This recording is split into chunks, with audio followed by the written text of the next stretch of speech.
Assalamualaikum warahmatullahi wabarakatuh.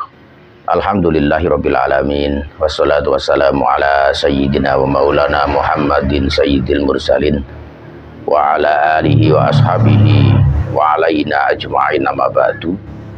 Jumpa kembali dengan channel YSAI Official. Pada kesempatan kali ini saya akan tayangkan sebuah video yang membahas tentang berzikir. Hukum berzikir dalam Islam pada dasarnya adalah sunnah, namun ada beberapa perbedaan pendapat mengenai cara dan waktu pelaksanaannya. Zikir yang berarti mengingat Allah sangat dianjurkan dalam segala kondisi, baik saat berdiri, duduk maupun berbaring.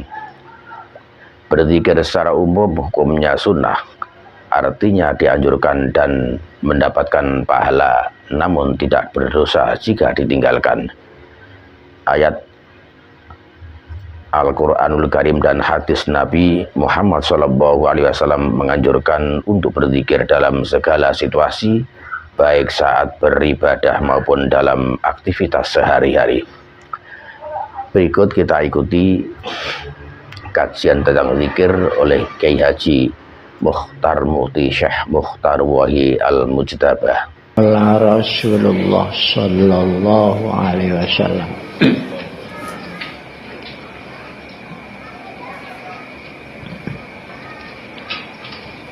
Zikrullahi syifaul qulub.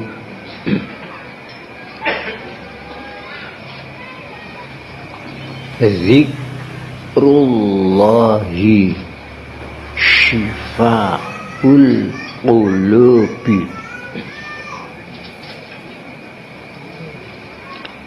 An Anas, hadis keterangan dari sahabat Anas. Artinya zikrullah,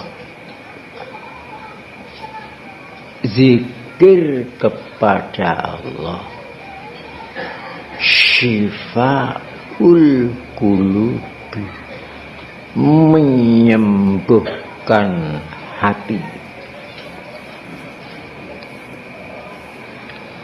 Zikir kepada Allah, ingat kepada Allah, menyembuhkan hati.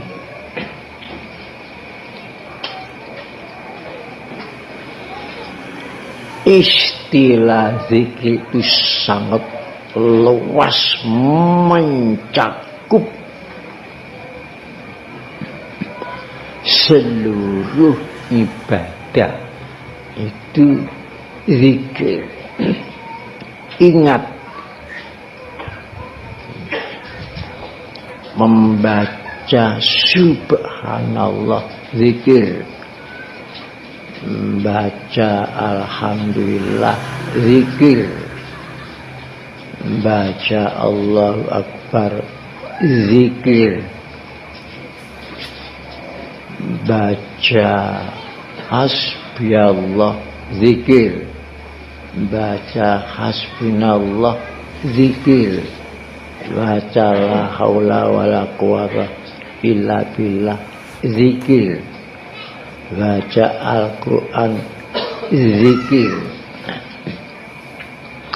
baca inna lillahi wa inna ilaihi raji'un zikir. Ingat perintah-perintah Allah zikir untuk dikerjakan, menjauhi larangan-larangan Allah zikir untuk dijauhi. Mensyukuri nikmat Allah adalah zikir. Semua zikir itu berfungsi satu titik, menyembuhkan hati. Syifaul qulub, menyembuhkan penyakit hati. Salat obatun untuk menyembuhkan penyakit hati. Qala Rasulullah sallallahu alaihi wasallam, tegakkanlah, fasalli, maka salatlah, fa inna salata syifa'un, sesungguhnya salat itu untuk menyembuhkan hati. Rukuk zikir, berdiri zikir, sujud zikir, tahiyat zikir, salam zikir, semuanya itu untuk menyembuhkan penyakit hati. Utama-utamanya zikir adalah la ilaha illallah. Oleh sebab itu kalau kita membaca subhanallah, subhanallah, artinya subhanallah, maha suci Allah. Tujukan kepada hati kita sendiri supaya hati kita bersih dari penyakit hati. Subhanallah, subhanallah. Oleh pikiran diarahkan ke hati kita sendiri. Maha suci Allah dengan harapan hati kita suci dari penyakit hati.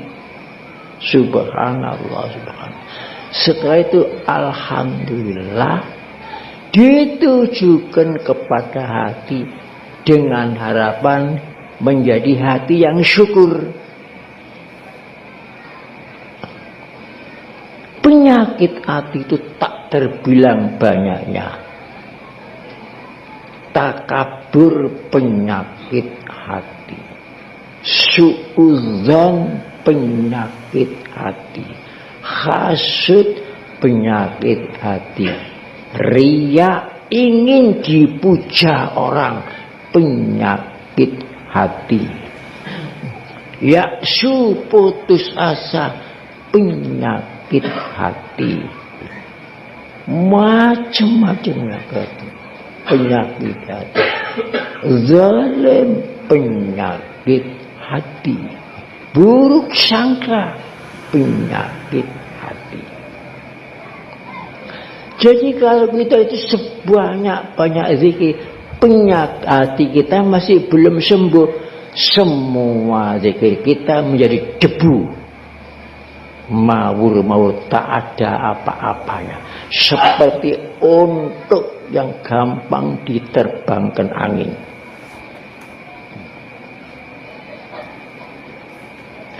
Kalau hati itu sehat, lesan sehat, pendengaran sehat, amal kita sehat. Ini nas Al-Quran.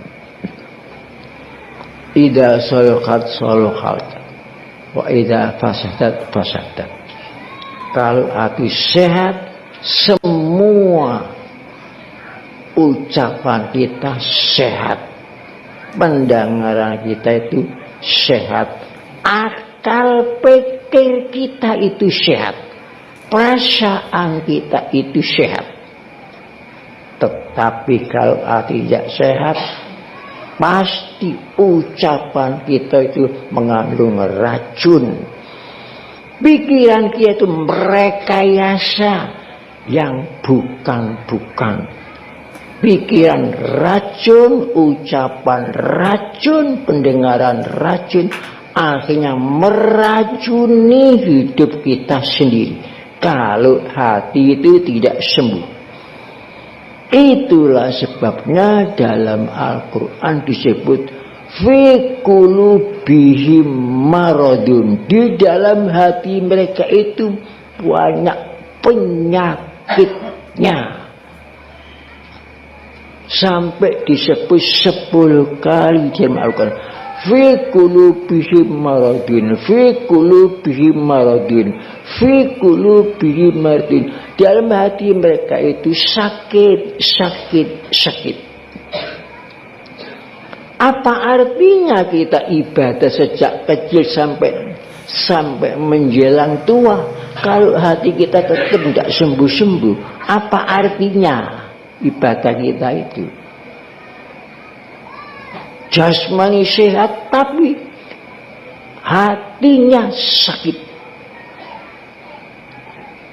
Apa artinya kesehatan jasmani tanpa sehat rohani? Penyakit hati itulah yang akan menjadi siksa yang sepedih-pedihnya nanti di akhirat. Akan menjadi siksa yang sedalam-dalamnya. Akan menjelma menjadi neraka yang menyiksa roh kita nanti di akhirat. Itu penyakit hati. Maradul qalbi namanya, penyakit hati.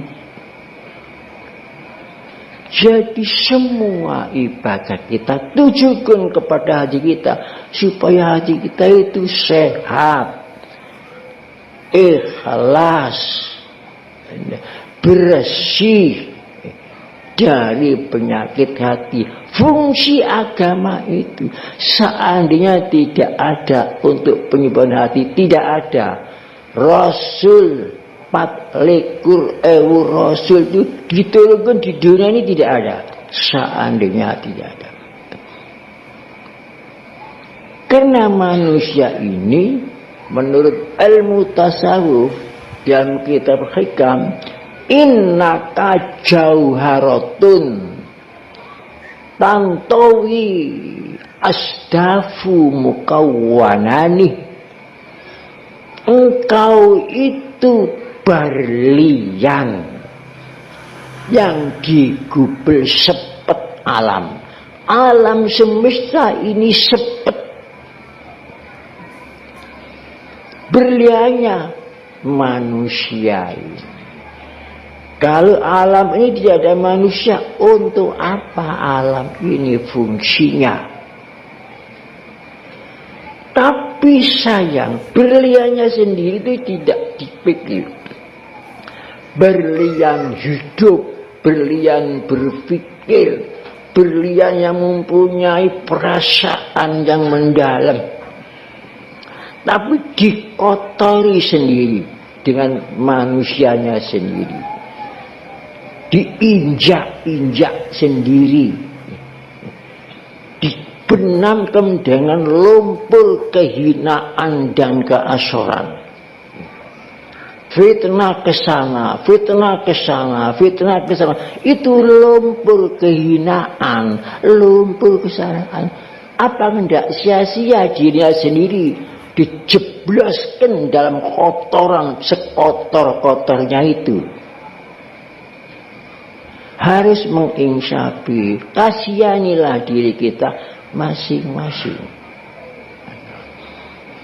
Jangan dikira orang yang banyak zikirnya ribuan itu bersih hatinya.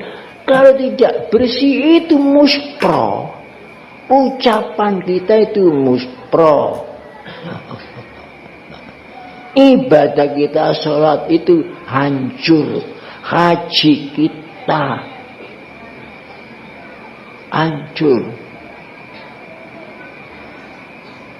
Baik pun segala ibadah hancur lebur kalau hati kita itu tidak sehat.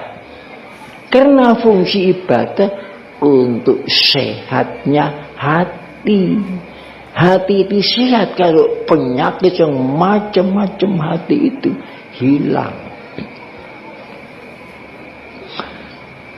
Itulah sebabnya Imam Ghazali radhiyallahu anhu menyusun kitab monumentalnya, kitab Imam Ghazali sampai menjadi bintang tasawuf seluruh dunia itu, kitab Ihya Ulumiddin, 4 jilid besar kitab Ihya.